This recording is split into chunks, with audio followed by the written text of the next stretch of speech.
Estos días ha habido bastante agitación social, política y judicial, ¿no? Lo político y lo judicial están abrazados y enredados hace mucho tiempo, pero lo social, me refiero al paro del 23 de este mes, el día miércoles, ha sido contundente pero pacífico, y esto ha logrado que el gobierno morigere su discurso respecto a los manifestantes, ¿no? Y ahora reconoce que son pacíficos, que tienen demandas justas, que ha habido un proceso de reflexión, que los van a oír. Entonces, de esto y otros temas vamos a hablar con el presidente de Transparencia, Álvaro Gensler. Gracias por acompañarnos. Encantado, Fernando. Álvaro, ¿notaste esa inflexión en el discurso del gobierno en boca del primer ministro Gustavo de Arancén? Nos hubiera gustado oírlo tal vez en boca de la presidenta Dina Boluarte también, pero lo hizo el principal vocero del gobierno, que es Gustavo de Arancén. Sí, yo creo que lo primero es que si vemos las últimas protestas del fin de 2022, 2023, donde terminaron en muertes, en una violencia, en una anarquía, y que siguen pendientes la justicia y el reconocimiento político del gobierno sobre ellas, creo que lo primero que tenemos que celebrar es que en muchos lugares del país la ciudadanía ha utilizado la protesta pacífica como un elemento central y democrático de queja frente a un desgobierno y frente a un Congreso que sigue haciendo contrarreformas. Yo estuve hace 2 días en Huancayo y ha sido una paralización pacífica y masiva. No, estuve por un evento allá. No, pensé que Transparencia había marchado. Ha marchado algunas oportunidades, pero había notado, digamos, los actores sociales allá. Y creo que ese es un logro de la ciudadanía y es un punto de inflexión después de tanto tiempo de apatía. Parece que la inseguridad ciudadana y el crimen organizado, la extorsión, está comenzando a unir a empresarios, pequeños emprendedores, sindicalistas, ciudadanía, para decirle un basta al gobierno y al Congreso. Y no ha habido ni un solo detenido, ni un solo herido, habiendo sido esta ocasión más numerosa que las anteriores, ¿no? Sí. Que las del 26 de septiembre y esa que fue un jueves y un viernes, que fue por 2 días. Eso me parece que hay que resaltar y reconocer que, otra vez, la protesta pacífica es un derecho constitucional y es una manera, como es la revocatoria, como son las elecciones, de mostrar como ciudadanos nuestro descontento con el gobierno y las autoridades de turno. Por otro lado, en relación al gobierno, yo creo que hay sentimientos encontrados. Efectivamente, ha habido una moderación del discurso, reconociendo que por muchos años y meses la presidenta y los diferentes premieres han seguido estigmatizando a los protestantes de hace 2 años, diciéndole que todos son violentistas y que todos son anarquistas y que todos son enemigos del Perú, y ha moderado un poco el discurso. Pero por otro lado, sí nos preocupa también en Transparencia que la utilización de, pensando en el APEC, este llamado del premier el término que utilizó fue no hacer un espectáculo del conflicto, aunado con la que la presidenta dijo algunas semanas sobre el terrorismo de imagen, creemos que es un uso de, primero, negar la realidad, y segundo, en un comportamiento, digamos, por decirlo menos autoritario, hacer una propaganda de negar una realidad y crear algo que no estamos viviendo. Sí, al negarla es provocar la realidad que quieren negar, porque al decir no vayan a hacer paro, porque eso puede fastidiar la cumbre, es como invitar a, ya pues, hacemos el paro. Y recordemos que en la historia de la democracia, digamos, los gobiernos más autoritarios, totalitarios, lo que han hecho es plantear hacia afuera una narrativa, en teoría, completamente distinta a la realidad. APEC es un momento súper importante para el Perú, como una serie, como la celebración de la batalla de Ayacucho, como la inauguración del puerto de Chancay, que son victorias para el Perú, pero no podemos no pedirle a la ciudadanía que siga demostrando su tremenda desaprobación con el gobierno. Y además, Fernando, yo creo que este gobierno no solamente hay un desgobierno en una serie de temas, que hay indicadores comprobados, y que no viene de este gobierno, viene de gobiernos anteriores, sino que para mí lo más grave es el no reconocer y cambiar de rumbo a lo que no está funcionando. Transparencia se pronunció hace pocos días en relación a un pedido de renuncia al ministro del Interior. Hay suficiente evidencia, primero de su pasado controversial y de su accionar actual y de lo que está promoviendo, y aún así... ¿Qué es lo que le preocupa a Transparencia de su accionar actual del ministro Santibáñez?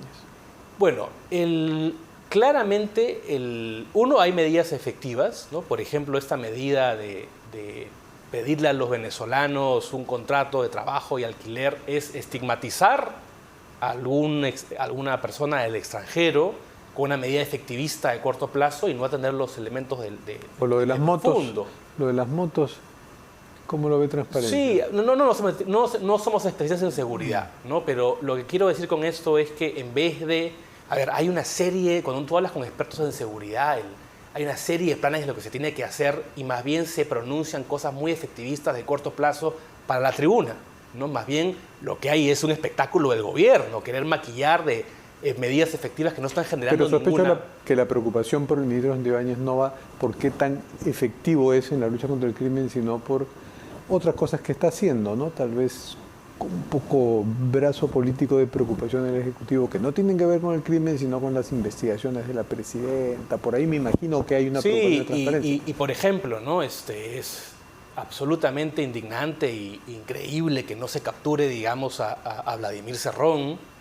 Se ha cambiado al policía que era el chofer del cofre.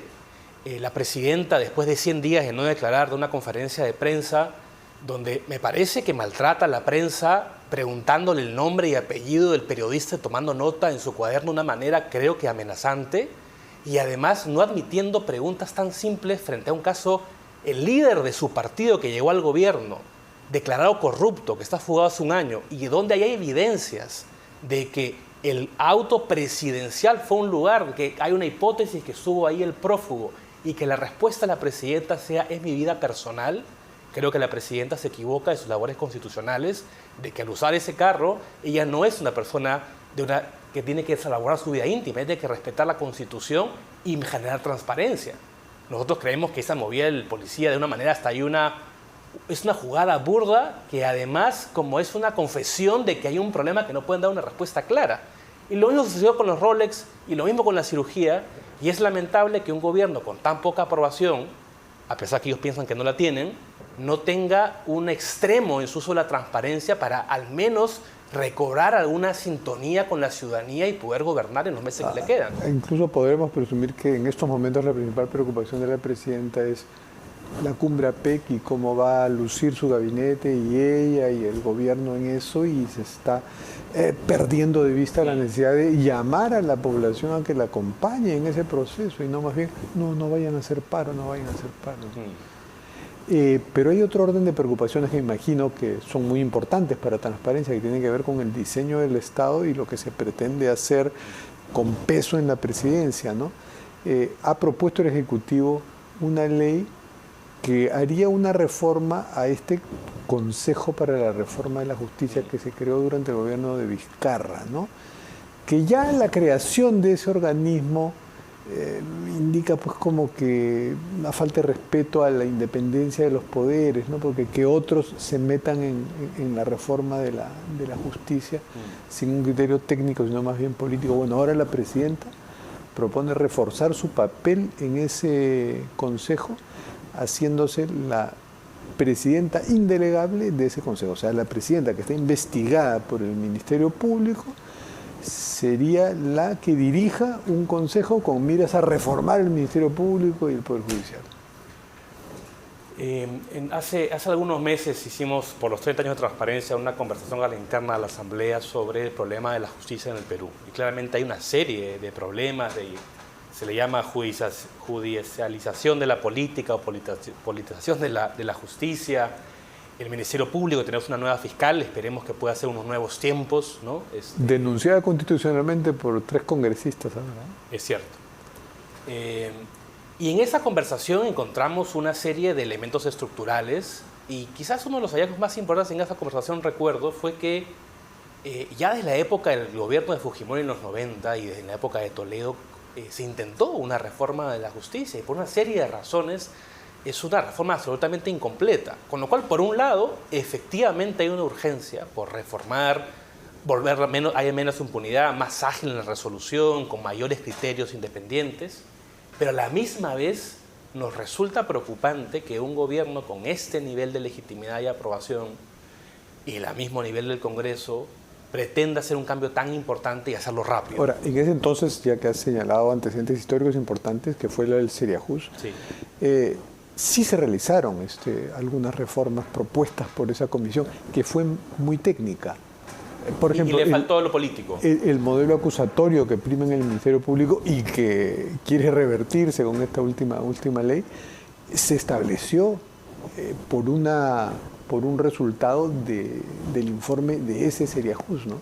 Lo de ahora es algo que más bien pone en el poder ejecutivo la posibilidad de forzar algunas reformas junto con el Congreso, ¿no? Sí, y lo que estamos viendo en los últimos años en el Congreso y en el gobierno es una poca mirada republicana y de largo plazo del país, y comienza a identificar ciertos síntomas, y sin una mirada estratégica y estructural comienza a querer hacer cambios menores o superficiales.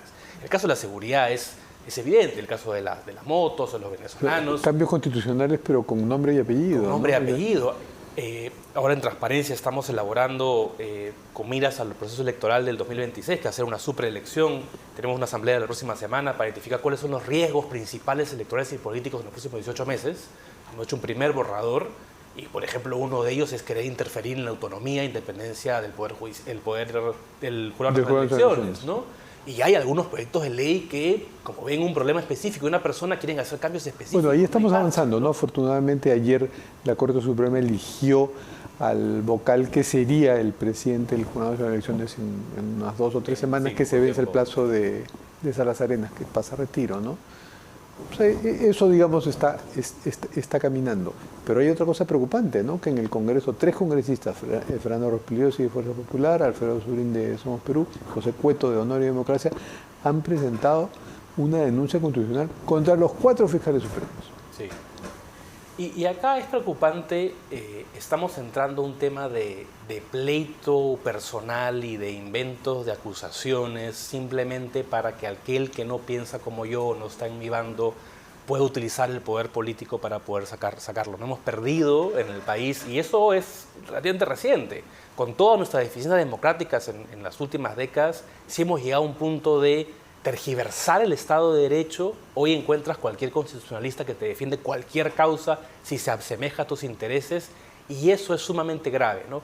Creo que con los nuevos nombramientos en el jurado, en la fiscalía, aún la democracia en ese ámbito está aguantando. Primero se demostró en aguantar un golpe de Estado de Pedro Castillo, y está aguantando, y esperemos que tengamos al menos hasta el 2026 la fuerza suficiente de contención. O sea, todavía nos queda cierta resiliencia institucional. Algunas instituciones ahí resisten, magulladas como la Junta Nacional de Justicia, toda magullada, pero va a cumplir. Pero resiste. Va a cumplir va acumulando y va resistiendo. Va a cumplir su mandato, ¿no? La libertad de expresión, a pesar que ha habido un informe reciente, tú debes saber muy bien, que declara que el Perú ha habido un retroceso en libertad de expresión, aún se mantiene. Es decir, ciertos fueros democráticos e institucionales se mantienen. Pero, Fernando, no nos queda tanto tiempo, y es muy frágil esa resiliencia. Y por eso tenemos que contener en los próximos meses con mucha contundencia y señalar aquellos elementos que no son correctos en relación a la democracia y el Estado de Derecho. Y el objetivo de Transparencia, junto con organizaciones empresariales, sindicales, es tener un objetivo aglutinador al 2026 de garantizar, primero, elecciones limpias y transparentes, que todos puedan reconocer los resultados. Y segundo, garantizar que menos delincuentes y corruptos entren a la política, y garantizar que una masa crítica minoritaria decente lo entre. Eso es depende mucho de lo que van a legislar en las próximas legislaturas, el diseño de la nueva bicameralidad, pues, ¿no? Ahí es donde se tienen que poner algunos candados para los sentenciados, y hay varias discusiones, incluso jurídicas, ¿no? Hay algunos muy garantistas que dicen si alguien ya cumplió su pena, o si no ha terminado su proceso en segunda instancia, no se le puede excluir el proceso electoral. Y ahí hay dos caminos. Hay el camino. Transparencia al respecto? Sí, nosotros hicimos una lista prioritaria de reformas que deberían aprobarse en esta o la siguiente legislatura. Una es la idoneidad de los candidatos, y efectivamente aquellos sentenciados, condenados por delitos muy graves, deberían ser impedidos de participar en la cosa pública. Eso sigue en cuarto intermedio en el Congreso, y ojalá que pueda ser retomado. Por ejemplo, para Transparencia, Antauro Humala estaría entre los que no debieran candidatear? Bueno, Antauro Humala ha demostrado un comportamiento en su vida y hasta hoy en sus declaraciones claramente con comportamientos claramente antidemocráticos. Ahora, esa ley no es con nombre propio y recordemos que cuando salió la discusión y cuando Transparencia la propuso fue mucho antes de la emergencia de Antauro Humala como posible candidato presidencial. Acá hay un tema de principios. La Carta Anticorrupción de la ONU permite a los países en casos excepcionales como el caso del Perú, digamos, disminuir algunos derechos de las personas en la medida que ellos hayan ido en contra del Estado de Derecho. Y eso pasó en otros países. Y nuestra ley, la propuesta no intenta ir contra una persona, intenta ir con que muchas personas a nivel local, sí, regional, claro, yo lo ponía como congresal, ejemplo, porque estoy seguro que van a aparecer otros que van cumplen a alzar el mismo perfil. Ahora, ese es un camino legislativo, pero Transparencia está yendo también por otro camino que no es menos importante.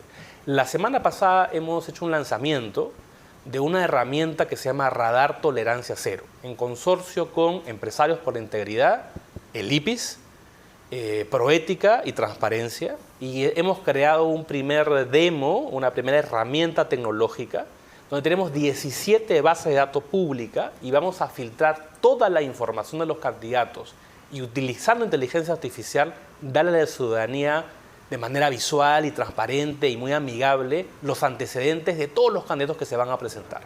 La herramienta intenta, como su nombre lo hizo, evitar que corruptos, violadores, mochasueldos, gente sentenciada, podamos visibilizar su perfil y hacer ver a la ciudadanía que esas personas no contribuyen al bien público. Qué frescura que un mochasueldo pretenda reelegirse. Que por otro lado, más allá de lo que digan las leyes, si hay impedimento o no, va a ser bien difícil que lo consiga. Pero no imposible, Estas herramientas ya se han hecho en el pasado, no han tenido el elemento masivo a la población, no ha sido una herramienta utilizada de manera masiva y estamos haciendo alianzas y buscando fondos para que así como por ejemplo uno va... sea publicitado. Exactamente, así como por ejemplo tú vas a la OMPE y dices, oye, pones tu DNI y sale tu número de mesa o si eres miembro de mesa, con ese mismo nivel de usabilidad podemos utilizar esta herramienta simple que le dé al ciudadano la información para que sepa quiénes tienen una carrera decente y idónea. Porque esa es una discriminación negativa. Estos son peligrosos, alerta, pero al revés. Incentivos para promover algunas buenas candidaturas transversales, porque si no es transversal puede caerse en un sesgo político que se vería con sospecha. Pero decir, ¿no? Este de izquierda a derecha, este de centro, de aquí, de allá, nos parecen buenos. Te invito a que votes por estos. Sí, Transparencia es el único observador electoral de la sociedad civil peruana y tenemos que guardar una extrema independencia y autonomía. Ustedes no serían los más indicados para eso. Sí, por eso es que la herramienta se basa en criterios técnicos absolutamente neutrales y con bases de datos públicas, evitando que haya fake news. Y claro, esa herramienta también servirá, si es que uno pone algunos criterios de elegibilidad, puede identificar a los que puedan ser, entre comillas, buenos, o digamos con una proba ACB. Pero otro grupo podría hacer y está esto sucediendo. Y desenfadamente decir, yo promuevo a este fujimorista, a este izquierdista, a este apepista, a este de uno de los 50 nuevos partidos. Y eso está pasando. Eso yo creo que hay una conciencia en nuestra conversación con partidos políticos de introducir a esas candidaturas. Hay, por ejemplo, una iniciativa muy interesante que se llama Recambio.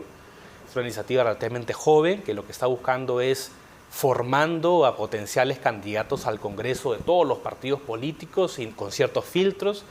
He escuchado muchas conversaciones empresariales y sindicales con el mismo objetivo de comenzar a identificar y animar a posibles senadores, posibles diputados. Porque mira, Fernando, no vamos a cambiarle el rostro a la política peruana en 2 días, pero sí podemos cambiar de trayectoria. Transparencia está haciendo una lista que publicaremos a fin de año de todas las leyes antidemocráticas en este Congreso. Vamos con una lista casi de 20. Y claro, estas 20 leyes han sido votadas con 90 votos, 80 votos, 65 votos. Si tú solamente tenías 10 o 15 congresistas más sensatos, más democráticos, menos autoritarios y menos populistas, probablemente muchas de esas leyes que hoy renegamos y son indignantes no hubiesen salido. Bueno, en realidad una buena promesa electoral de algunos candidatos va a ser: yo voy a deshacer lo que hizo este Congreso, ¿sí? Voy a hacer la contrarreforma de este Congreso. Eso podría ser una interesante promesa electoral. De acuerdo.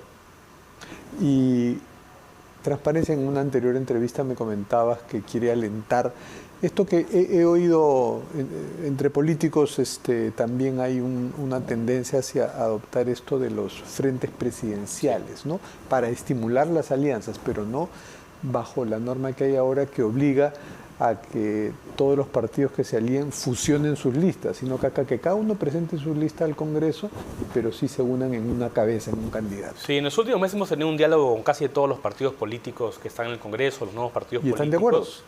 Y es la propuesta de ley que genera más entusiasmo y menos resistencia.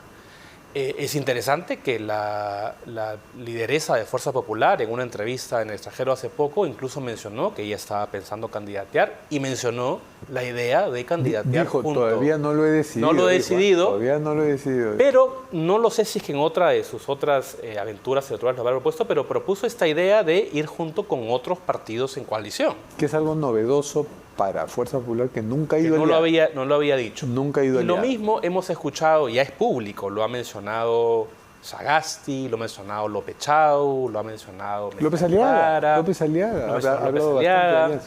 Nosotros sabemos que hay conversaciones tanto en la derecha, en la izquierda y en el centro de varias coaliciones que intentan realizar. Carlos Añaños, pero ya implosionó como candidato porque ha renunciado de forma irrevocable a un partido, ya no está afiliado a ninguno, ya no puede ser candidato. Sí. Nosotros vamos a tener ahora a fin de noviembre, junto con Perú Sostenible y Idea Internacional, el primer foro de la democracia e institucionalidad. Hemos invitado al expresidente de Chile, Frei, al expresidente de Uruguay, Sanguinetti, uno más de una coalición más liberal o de derecha y otro de la concertación, post-Pinochet, y que son ejemplos cercanos al Perú de cómo en una situación tan crítica en sus respectivos países la salida no fue salvadores o caudillos que llegaban a segunda vuelta con 10 o 12%, sino la madurez política de saber que tenían que ganar una elección y gobernar un país. Claro, y ahora sus expresidentes se pueden encontrar y conversar y no necesariamente se pueden encontrar en la DIROES, ¿no? En la DIROES. Y eso, esperemos que el liderazgo político peruano pueda entrar en sensatez y darse cuenta que es posible que gane una elección con 12%, pero creo que es imposible que puedan gobernar. Y este tema de frentes presidenciales es una salida, efectivamente, que puede dar cierta gobernabilidad en los próximos años al país. Bueno, muchas gracias, Álvaro Hensel, presidente de Transparencia, hablando de las preocupaciones, las alertas y las propuestas de transparencia pensando en las elecciones del 2020. Solo una cosita final. Y ahí acabamos. Hoy ha iniciado un proceso muy importante de transparencia. Hemos convocado a 50 líderes peruanos por debajo de 45 años. Han venido de partidos políticos, gremios, sindicatos, academia, para construir un plan por la democracia a 10 años. Es una sesión muy enriquecedora y nos veremos en Ayacucho con todos ellos para ojalá en medio del día a día salir de eso y dar una narrativa diferente al país. Ha sido muy interesante que personas que piensan muy diferente sí nos podemos poner de acuerdo para el futuro del país. Que les vaya bien en ese evento. Y nos vemos dentro de una pausa con Óscar Zapata, presidente de Perú Cámaras. ¿Cómo ven los empresarios la situación política y social del Perú?